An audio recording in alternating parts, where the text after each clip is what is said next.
Hey y'all, what's up? Today was a good one. A Deeply Formed Life by Pastor Rick.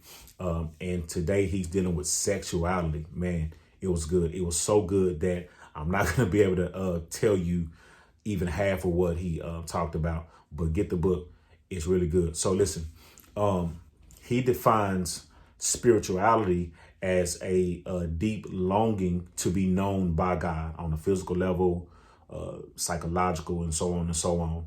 And he says sexuality is a deep longing to be known by others on those levels, physical, emotional, psychological, all that. But what we miss is we miss that the two are intertwined and they are not separate. And if we are going to live a deeply formed life, we have to learn to navigate through these territories and stop disconnecting the two. So what has happened is over time, the church has done a horrible job of dealing with the topic of spirit and sex, right? It's almost like the church kept God and the secular world kept sex and passion when God designed sex, right? So the two are not separate, right? And so what has happened is we have left it up to culture to tell us what sex is and what it's not, right? And so I like what he says here. He gives three types of sexual diets. Number one, he says it's a starvation diet.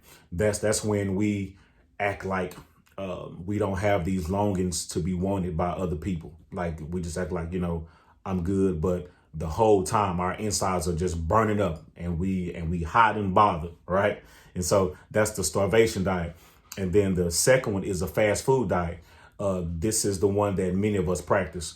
That since our bodies want it, we just jump in and we do what we want to do. If it looks good, feels good, we do it. And what ultimately happens there is we leave a trail of bodies, right? And so some of us, some of y'all got some miles on you because you like the fast food diet, right? And so, but what we should be looking for is the buffet the banquet diet.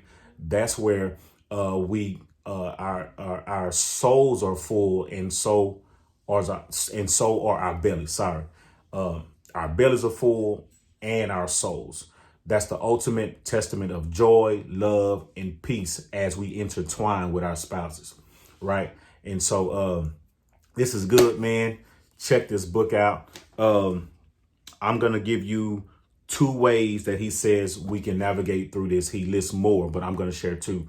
One of them is, he says, hold on real quick. Sorry. Real quick. He says, the practice of naming sexually deformed messages, meaning over the years, culture and our families have told us what sex is without giving us the real definition, right? Before we knew how our own bodies work, somebody else told us, or we saw it on TV, we saw it in the magazine, whatever. We were introduced to foolishness before we were able to really learn about ourselves, right? And so the second one that I want to share is, he says, the practice of sobriety, meaning this: stop using people to fill your sexual voice. Like, stop using people. Stop adding to your body count, right? You don't have the willpower to say no in your greatest areas of weaknesses, right? So we have to take all of our burdens, all our cares to the Lord, and surround ourselves with people that want to support us as we move forward. Y'all, it's so much that I could say, but I don't want to take up all your time. But listen, check this book out. All right. The Deeply Formed Life by Pastor Rick. Hope it's helping somebody. Hope you're applying it and all is well. All right. See you soon.